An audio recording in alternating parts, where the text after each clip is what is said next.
Right now, the talent in the NBA is at its highest with more emerging stars as well as older stars having more longevity in this era.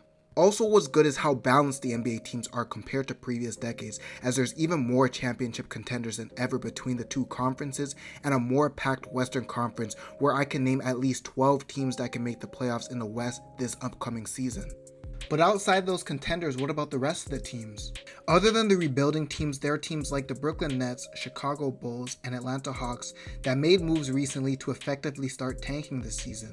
The reason why teams are starting to rebuild their rosters is because of the exceptional talent that is going to come out of the 2025 draft class this season, with potential stars in many different roles that can put their franchises in the right direction fast and be on their way to contending in the near future. And it's not just the top of the draft. There are plenty of talents going into college that have great potential besides the players that I'm going to mention soon, as well as returning college players that can come into the NBA next year and contribute early. But for now, I'm going to talk about who most people have as their top 5 prospects. First, talking about the number 1 prospect in Cooper Flagg. Cooper is a 6'9" forward out of Maine who finished his high school career with a national championship playing for Montverde and is now headed to Duke. Flagg is a skilled forward with great athleticism for his size who can score inside and out and still has a handle of a guard to get to his spots.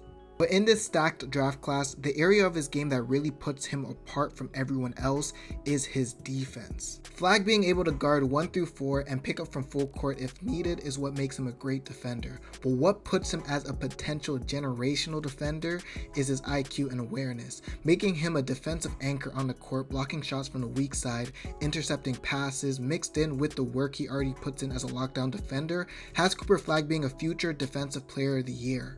So this mixed with his steady offense puts him in a category as one of the best prospects to come out of high school in the past decade. Now going into the number 2 prospect, Ace Bailey. He's a 6'10" forward who is now headed to Rutgers University, and just like Flagg, he's another tall forward that has some skill sets of a guard and that has great athleticism for his size.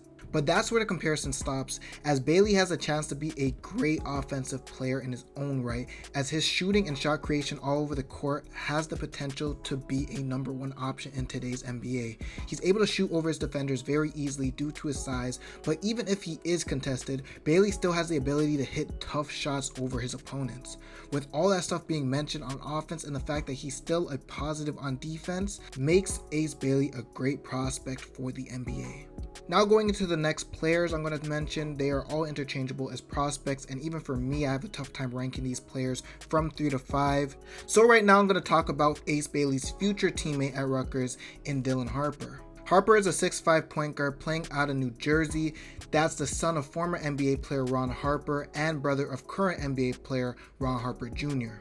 Dylan's a pass-first point guard that still has the skills and physicality with his size to get buckets from the inside and out. With a smooth handle, good counter moves, and a reliable shot makes Harper a good scoring option, as well as him creating opportunities for his teammates. His physical play on the offensive end also extends to the defensive end, as he's able to pressure offensive players on the perimeter, and his size for a point guard puts him in a position to be able to guard 1 through 3. Though I wouldn't say he's a lockdown defender, Dylan Harper won't be a negative player on defense. Now to go into the other top point guard of this class, Nolan Traore, who is an interesting prospect coming out of France. The reason for this is due to his draft stocks rising after his performance at the Nike Hoop Summit, as well as what he's been doing recently with his squad in Paris, as earlier this summer he had a crazy 45-point game while adding 9 assists and 6 boards. At 6'3", Nolan's a quick player that has a great first step and good hesitation move to get by perimeter defenders. He gets efficient drives to the paint, but his passing shows how lethal he can be, as paint defenders have to guess whether he'll finish at the basket with a layup or if he'll drop it off to a big for an easy dunk if the paint defender helps. Though what he truly excels at is the pick and roll game, as his IQ and craftiness makes this skill easily the best part of his game. Nolan looks like he'll fit into NBA offense as well due to the NBA's heavy use of the pick and roll in today's game.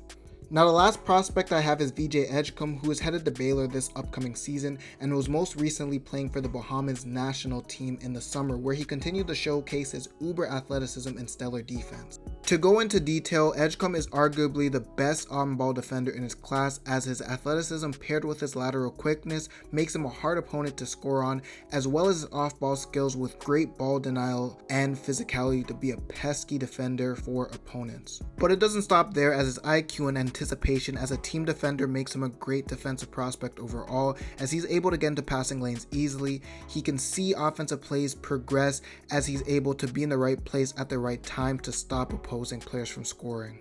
With what he has already as a defensive player and him continuing to improve as an offensive prospect, with him becoming a capable shooter, slasher, and good instinctual cutter, VJ Edgecombe has the opportunity to become a great two-way option for rebuilding teams. Now that I talked about the games of the top 5 prospects right now, I'm going to go into their NBA player comparisons. First, starting with VJ Edgecombe, and I think his offensive game is too raw to really be defined and compared to an NBA player. Though he does have really good offensive instincts and IQ, I think he can't be compared right now. But on the defensive end, I would have to go with Jimmy Butler. With Jimmy Butler's combination of aggressive on-ball defense as well as his awareness on the court to getting to passing lanes, VJ Edgecombe is the most similar to Jimmy Butler, as well as him being athletic only makes it better for him to be a great defensive prospect overall. Now for the comparison of Nolan Traore, I have a former French point guard in Tony Parker, and it's not due to the country that they're from, it's really just due to how Traore looks at the game from his IQ standpoint as well as his quickness that is very similar to Tony Parker. Nolan's aggressiveness as the ball handler in the pick and roll is very similar to Tony Parker, as he's a very good slasher as well as mid-range shooter, as well as his decision making in passing it to the big man is all reminiscent of what Tony Parker did as a San Antonio Spur. So now to go into my comparison for Dylan Harper, I would have to say it's Kyle Lowry. And I see the comparison for both of them due to their aggressive play style, as Dylan Harper is a player that could take bumps from the defender and even create his own path to the rim, not necessarily by the space he gets, but for the strength he has to move his opponent. So this paired with his shot selection and the same aggressiveness that he brings on the defensive end in his ball denials as well as his on-ball defense makes Dylan Harper a good comparison to Kyle Lowry.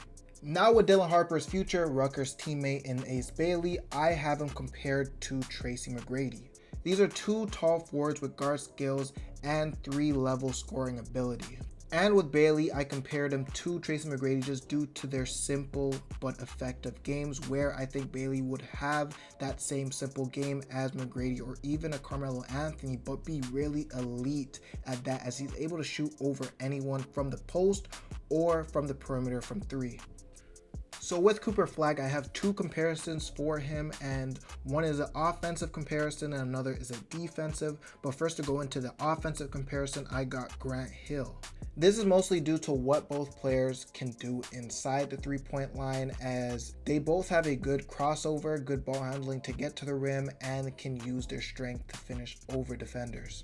Though one of Flagg's weaknesses is his shooting due to his shooting form, and we may not know where his potential lies as a three-point shooter, overall he's a decent shooter from inside the perimeter, from mid-range, and from close range, just like Grant Hill. As well as him still being a good passer like Grant Hill was at the forward position. Though to go into his defensive comparison, I have Sean Marion. This is due to their versatility on defense, guarding 1 through 4s, and the pressure they put on offensive players, as this usually leads to turnovers, and with them being also very good rim protectors for their size and their position, this leads them to being anchors on the defensive end. So the rebuilding teams and tanking teams have a good chance at getting a quality player next year in 2025. And it just doesn't stop at these 5 players, as there's more players in this class that has star quality potential. So please let me know below if you want me to go over some more players in this class. Thank you for watching. Please like, comment, and subscribe, and I'm out.